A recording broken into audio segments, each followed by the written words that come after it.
Before we jump into today's video, I just want to let you know that this is part 2 of a story. If you haven't seen the first part yet, I strongly recommend you go check it out first, as it'll help you understand what's going on. I've included a link to part 1 in the description below, so feel free to click that and catch up before continuing with this video. Teruki was surprised to see another boy with psychic powers like him. Teruki had a lot of questions, but first, he wanted to establish who was stronger. So, he attacked Mob, but to his surprise, his attack had no effect. Mob tried to make peace and reached out to shake Teruki's hand, but Teruki was too guarded and backed off. Mob told Dimple that he didn't want to fight because Reagan had taught him not to hurt others with his powers. Dimple, who is with Mob, tries to mediate between them, but Teruki insists on fighting. Despite Mob's reluctance, Teruki starts attacking him, pushing him to the ground and eventually to the home economics room. He takes out some knives and points them at Mob, but Mob manages to deflect them, protecting himself. Teruki then turns his tie into a sword and starts attacking Mob, who keeps protecting himself. During the fight, Mob recalls a time when he used his powers to hurt his bullies and brother, and decides that he won't use them again. He tells Teruki that he won't use his powers as he doesn't want to hurt him, and thinks that Teruki is just like him, a loser who needs psychic powers to feel superior.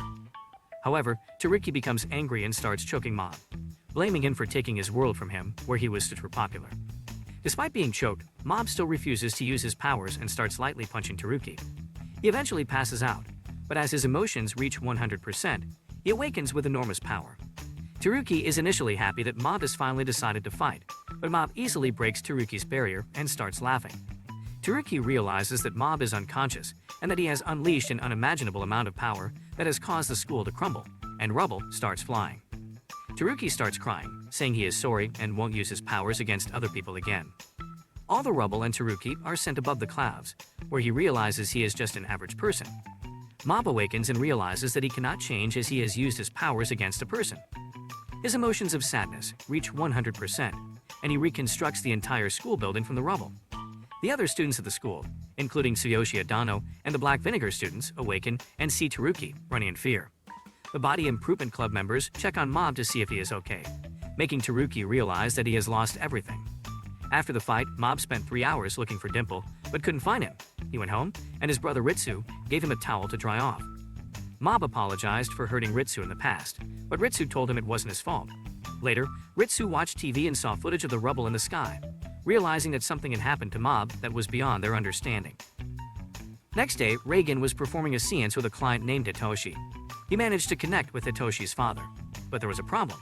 The father was American, and Reagan only spoke Japanese.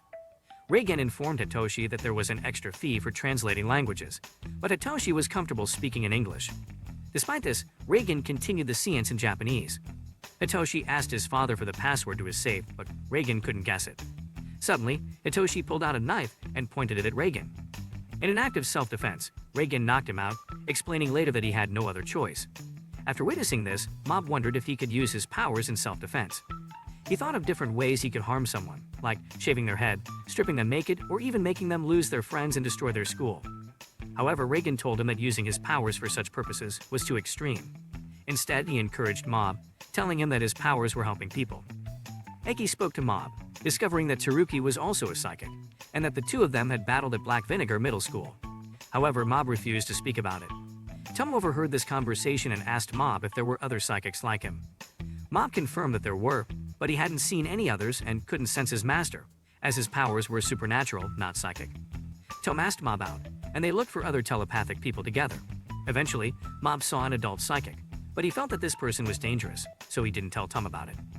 Meanwhile, Onigawara was searching for the person who had beaten Teruki, wanting to make him their new shadow leader. Gota refused to tell him who it was. Later, Onigawara apologized to Mob for the trouble he had caused him at Black Vinegar Middle School. However, Ritsu saw them together and thought that Onigawara was bullying Mob. At a student council meeting, Ritsu proposed that they discipline the delinquents and make the school more peaceful. The idea was accepted. However, on the way home, Ritsu was approached by Kenji Mitsura, who mistook him for Mob and invited him to his awakening lab to amplify his psychic powers. The next day, Ritsu went to the awakening lab, where he found 5 other psychics. He was disappointed to discover that their powers were weak and useless. At home, Shinji, the student council president, was ridiculed by his family for not being as perfect as his brother. The next day, he called Ritsu and asked him to plant a recorder on Onigawara's desk. Shinji planned to get rid of Onigawara and then displace all the other recorders. Meanwhile, Onigawara was with Musashi Goda, who was attempting to change him. Onigawara accepted the challenge. However, in the classroom, the students became upset as someone had messed with their recorders. Shinji said that they would look into it. Onigawara entered the room and Ritsu found parts of the recorders on his desk. Shinji blamed Onigawara and Ritsu found more recorders in his bag. Onigawara tried to deny it, but everyone started calling him a weirdo. As a result, Onigawara lost his perfect attendance record. At the Awakening Lab, Ritsu remembered how Shinji had laughed at Onigawara's humiliation. He became frustrated with himself and decided that he didn't have psychic powers after all. He met with Reagan, who invited him to come along to exorcise a spirit. However, Ritsu told Reagan that he didn't have psychic powers like his older brother. Later, Kenji sees the spoon Ritsu threw twisted and realizes he has psychic powers. When Ritsu reaches house, he saw Dimple and wonders what he is. Rumors of White Tea Poison's victory over the shadow leader Teruki spread like wildfire, and gang leaders from various schools decide to take him on. Meanwhile, Ritsu is surprised to see Dimple, who explains how he managed to come back, but he is much weaker now and can't even enter the house. Dimple explains that since Ritsu can see him, he has psychic powers and wants to team up with him to make him stronger than Mob. He manages to trick him and let him enter Ritsu's body, but in such a weak state, he cannot control Ritsu. With Dimple controlling the output, Ritsu uses his psychic powers and his strength grows. At school, Shinju and Ritsu keep framing delinquents for stealing and being perverts. One day, a few of them face Ritsu, knowing that he framed them, but using Dimple's help. Ritsu efficiently manages to defeat them with psychic powers. Teruki shows up, saying that he reminds him of his old self. Dimple tries to tell Ritsu to run, but wanting to test himself, Ritsu decides to take on Teruki, but in an instant, realizes he is weaker than him.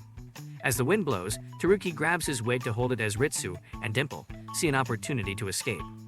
A woman invites Mob to show him an expensive vase, but tricks him into breaking it and then, along with her friend, demands Mob pay its full price.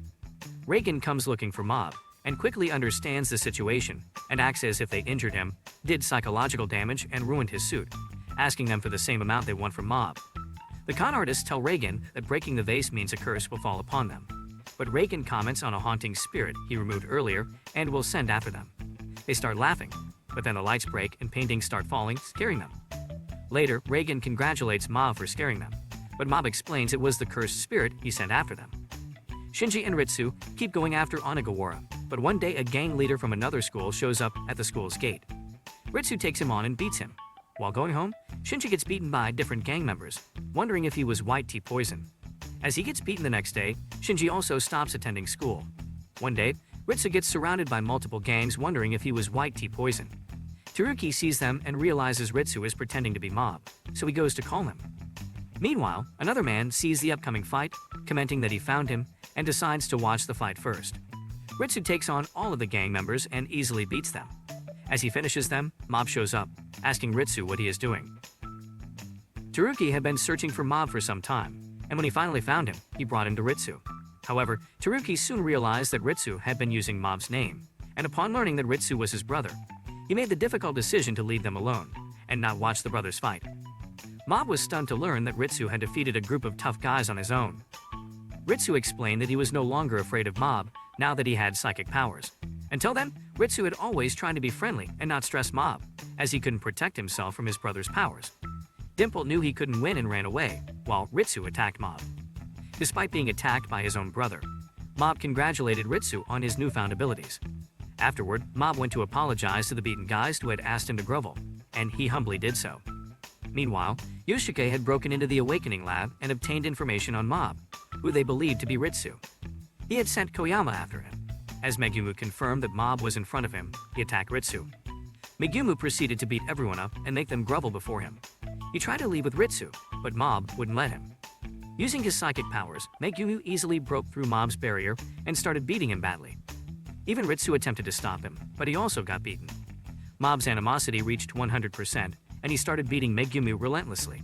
Despite Megumu's attempts to use his Trump ability Energy Bomb, it had little effect on Mob. The gangs realized that Mob was the White Tea Poison and started cheering for him. Megumu took something out of his pocket, and the gang thought it was a knife. However, Mob blocked it, and it turned out to be a special spray that Megumu used to make Mob fall unconscious. But even that didn't stop Mob, who stood up and made Megumu realize he couldn't beat him. Megumu grabbed Ritsu and escaped.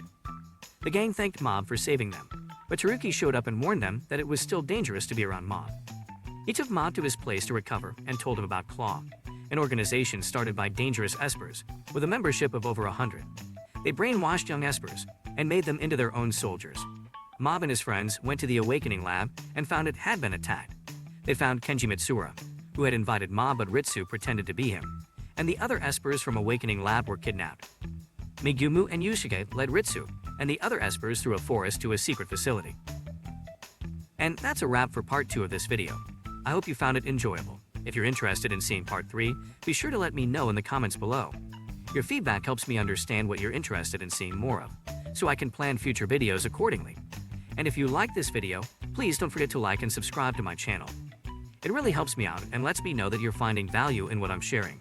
Thanks for watching, and I'll see you in the next video.